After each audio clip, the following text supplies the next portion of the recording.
Hi hello నమస్తే, నేను మీ Muralikrishna. Welcome to our YouTube channel Mega Power. మీరు కనుక మన ఛానల్ ఇంకా సబ్స్క్రైబ్ చేయనట్లయితే దయచేసి వెంటనే సబ్స్క్రైబ్ చేయండి. నేను చేసే వీడియోలన్నీ మీకు వెంటనే నోటిఫికేషన్ వస్తాయి. ఏదైనా ఒక ఇష్యూ పై వైసీపీ జనాలు ట్రోల్ చేస్తుంటే సహజంగానే ఆ ఇష్యూ పై టీడీపీ జనసేన ఫేవర్ గా ఉంటాయి. కనీసం ఉండాలని ఆ ట్రోలింగ్ కి గురైన వారు ఆశిస్తారు. కానీ చిత్రంగా జనసేన వర్గీయులు కూడా ట్రోలింగ్ చేస్తుంటే ఆ ట్రోలింగ్ బారిన పడిన వారి పరిస్థితి ఏమిటి?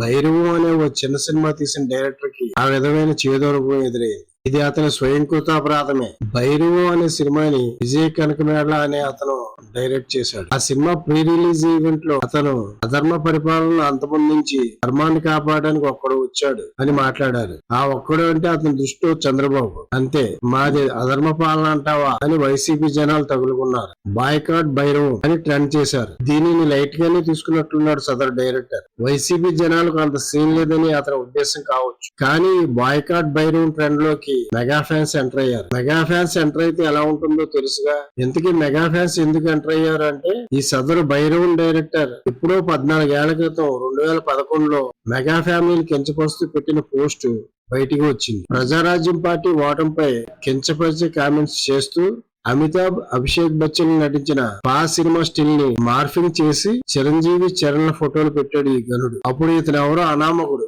నోరుంది కదా అని వాగేశాడు. ఇప్పుడు ఏదో పాపులర్ అని కాదు, ఓ అనామక డైరెక్టర్. ఈ పోస్ట్ బయటికి రావడంతో మెగా ఫ్యాన్స్ ఇతనిని బూతులు తిడుతూ సోషల్ మీడియాలో పోస్టులు పెడుతున్నారు. వైసీపీని లైట్ తీసుకున్న ఈ డైరెక్టర్ మెగా ఫ్యాన్స్ దెబ్బకు టారెత్తిపోయాడు. మెగా ఫ్యాన్స్ కు క్షమాపణలు చెబుతూ ఆ పోస్ట్ నేను పెట్టలేదని, ఆ అకౌంట్ హ్యాక్ అయిందని, మెగా ఫ్యాన్స్ ను తానెందుకు దూరం చేసుకుంటానని కవర్ చేసుకునే ప్రయత్నం చేశాడు.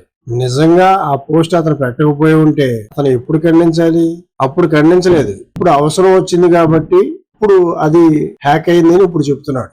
ఎవరు పట్టించుకోరు కదా, ఎవడేమంటాడులే నోటుకొచ్చినట్లు మాట్లాడకూడదు. పరిస్థితులు ఎప్పుడు ఎలా మారిపోతాయో తెలియదు. ఒళ్ళు దగ్గర పెట్టుకుని మాట్లాడాలి. అందుకే